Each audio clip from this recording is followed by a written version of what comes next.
Hola, buenos días. Mi nombre es Mariluz Blanco Rodríguez, hago parte del equipo de Fundesco, un profesional en trabajo social, y estamos en la Fundación UNCO trabajando con 20 adolescentes y 3 adultos, porque ya cumplieron la mayoría de edad.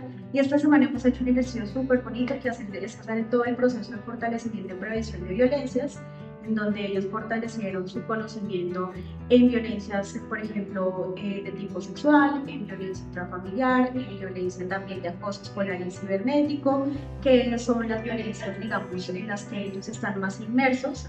Y adicional a eso estamos haciendo un ejercicio de fortalecimiento también de habilidades blandas, de habilidades un poco para la vida, donde hablamos de la disciplina, las normas, esas habilidades de relacionamiento con el otro. Y bueno, hoy cerramos con un ejercicio y la socialización de rutas de atención, de acciones de prevención y un pequeño recorderis de todos los temas que hemos visto durante la semana.